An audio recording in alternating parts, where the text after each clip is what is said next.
సాధారణంగా మీరు ఎప్పుడైనా ఒక చీకటి ప్రదేశంలో ఉన్నప్పుడు మీ చుట్టూ అడుగుల శబ్దం వినిపించి మనుషులు కనిపించకపోతే మీరు ఎలా ఫీల్ అవుతారు? ఎవరైనా భయపడతారు ఆ టైంలో. కానీ ఈ కథలో నేను చెప్పబోయే వ్యక్తులు అసలు భయపడరు కదా, తిరిగి మళ్ళీ ఆనందిస్తారు. సో అసలు ఏంటా కదా? అడుగుల శబ్దం వినిపించి మనుషులు కనిపించకపోతే భయపడాలి కదా, వీళ్ళేంటి ఆనందిస్తున్నారు అనుకుంటున్నారా? సో అది ఇవాళ మన వీడియో. So welcome to Chaitu Chronicles, welcome to my family.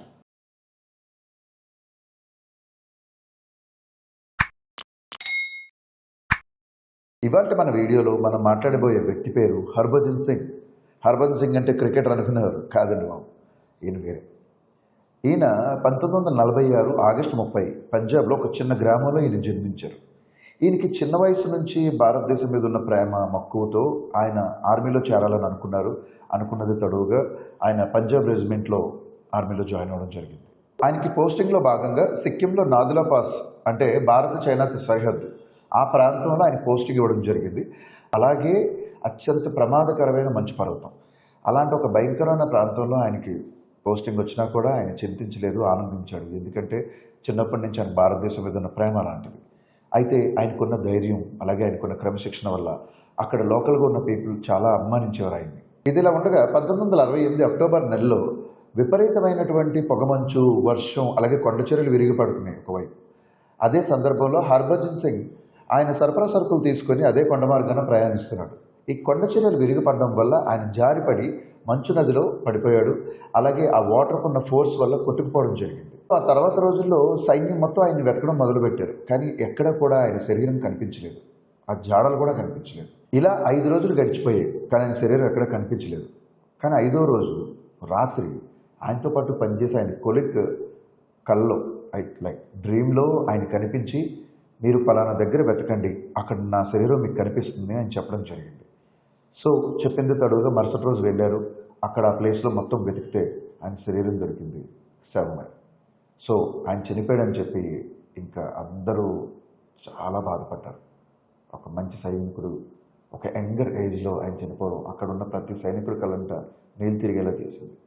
కానీ ఇక్కడి నుంచే అసలైన కథ మొదలైంది. అదే ఒక ఆత్మకథ. సో అతని మరణం తర్వాత అక్కడ సైనికులు అతని కథను చెప్పడం మొదలుపెట్టారు. కథ ఉంటుంది ఏంటంటే, రాత్రులు వాళ్ళ క్యాంప్ చుట్టూ ఎవరో నడుస్తున్నట్టు శబ్దాలు రావడం, అలాగే ఆయన కల్లో కనిపించి ఎవరైనా క్యాంప్ మీద శత్రువులు అటాక్ చేస్తారు కదా, అవి ముందే చెప్పడం, పలానా వాళ్ళు వస్తున్నారు, పలానా టైంకి అటాక్, ఇదంతా కల్లో కనిపించడం, ఇదంతా చెప్తూ వచ్చేవారు అక్కడ. సో మొదటగా ఆ పక్కన వెంటనే సైనికులకి నమ్మలేదు, కానీ వాళ్ళ కల్లో కూడా ఈయన వెళ్ళి ఈ విషయం చెప్పేవాడు, పలానా టైంకి పలానా అటాక్ జరుగుతుంది, జాగ్రత్తగా ఉండండి. సో ఇలా చాలా సందర్భాల్లో చాలామందికి ఎదురైంది ఇది.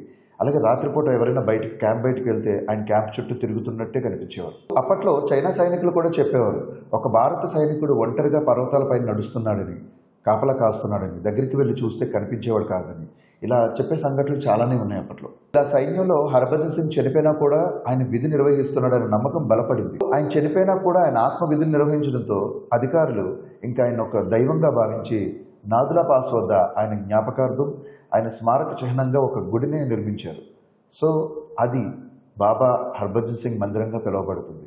అది సముద్ర మట్టానికి 13,000 అడుగుల ఎత్తులో ఉంది బాబా హర్భజన్ సింగ్ మందిరం. అందులో గొప్పతనం ఏంటంటే, ప్రతిరోజు ఆయన యొక్క యూనిఫామ్ అండ్ షూస్ అక్కడ ఎవ్రీడే శుభ్రం చేస్తారు.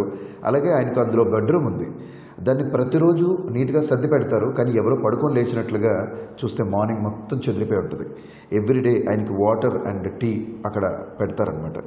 ప్రతి సంవత్సరం అతని జన్మదినం, అలాగే ఆయన మరణదినం సందర్భంగా ప్రత్యేక ఆర్మీ పరేడ్ నిర్వహిస్తుంది, ఒక ప్రత్యేక దినంగా సెలబ్రేట్ చేసుకుంటుంది. హర్భజన్ సింగ్ గారు మరణించినప్పటికీ అప్పట్లో చాలా దశాబ్దాల పాటు ఆయన పేరు సైనిక జాబితాలో కొనసాగించబడింది. అలాగే వారి కుటుంబానికి కూడా జీతాన్ని పంపించేవారు. సిక్కిం ప్రాంతంలో పనిచేసే ఏ ఆర్మీ అధికారి ట్రాన్స్ఫర్లో వెళ్ళినా, అలాగే కొత్తగా జాయిన్ అయినా ముందు బాబా గారి మందిరంకి వెళ్ళి ఆయన ఆశీర్వాదం తీసుకుంటారు. అప్పట్లో భారత చైనా సమావేశాలు జరుగుతున్నప్పుడు కూడా ఆయనకి గౌరవం ఇస్తూ ఒక కుర్చీని ఖాళీగా ఉంచేవారు ఆ మీటింగ్లో. సో ఇప్పటికీ అక్కడున్న సైనికులు చెప్తారు, హర్భజన్ సింగ్ గారు దెయ్యం కాదు, మమ్మల్ని రక్షించే రక్షకుడు అని చెప్పి.